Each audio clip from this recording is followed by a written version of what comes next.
देखिए, कांग्रेस ने तो कभी श्रमिकों के हितों के लिए कुछ नहीं किया। मोदी जी की सरकार आने के बाद 4 नए श्रम कानून लाए गए। श्रमिकों के हितों के लिए 1 रुपये महीने में और 2 लाख रुपए तक का इंश्योरेंस करवाया गया। उनके जो पीएफ के अकाउंट्स हैं उनको फिर से रिवाइव किया गया और जो डेली मजदूर हैं उनके भी पीएफ अकाउंट खुलवाए गए। तो श्रमिकों के हितों के लिए, उनके बच्चों की पढ़ाई के लिए वजीफ़ा देने का काम, उनकी कोचिंग की व्यवस्था, मेरिट में आने वाले बच्चों को स्कूटी देने की बात, और ये सब काम अगर किसी ने किया है तो बीजेपी की सरकार ने, पहले रमन सिंह जी की सरकार ने और विष्णुदेव साई जी की सरकार कर रही है। कांग्रेस की सरकारों ने तो मजदूरों के पैसे को कोरोना काल में और दुरुपयोग किया था, और जिसको जनता कभी माफ़ नहीं करेगी। पश्चिम बंगाल और बाकी जगहों पर एग्जिट पोल आ गए हैं, ऐसे में आसाम में 3 सीट निकाली गई है बीजेपी को लेकर, अगर नेक्स्ट फाइट देखें तो मुझे पश्चिम बंगाल में अभी बहुत ज़्यादा समय नहीं है, 3 दिन और इंतज़ार कर लें, रिजल्ट सामने आ जाएगा।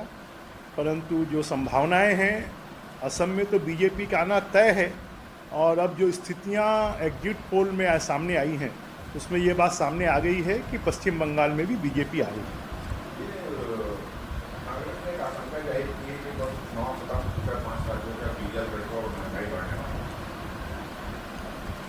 जो अंतर्राष्ट्रीय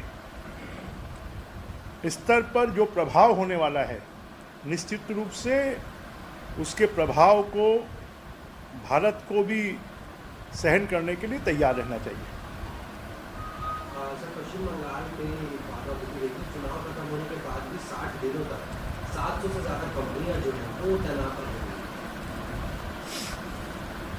देखिए, पहले भी हमने देखा है कि पश्चिम बंगाल में पहली बात तो निष्पक्ष मतदान नहीं होता है, और निष्पक्ष मतदान हो जाता है तो उसके बाद मतदान करने वाले लोगों को, विरोधियों को प्रताड़ित किया जाता है। और प्रताड़ना भी ऐसी प्रताड़ना, छोटी मोटी प्रताड़ना नहीं होती, वो हत्या और बलात्कार तक के जाती है।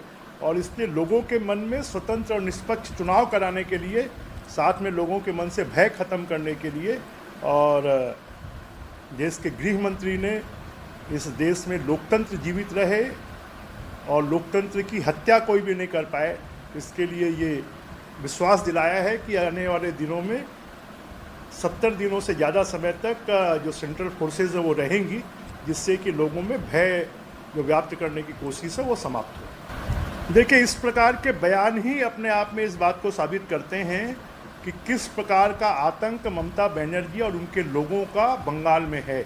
वो इस बात को, उनके इस बयान को साबित करता है। आपके राज्य की खबरें, आपके शहर की खबरें सबसे पहले जानने के लिए देखते रहें अमर उजाला। चैनल को सब्सक्राइब जरूर कर लें और पाएं हर अपडेट।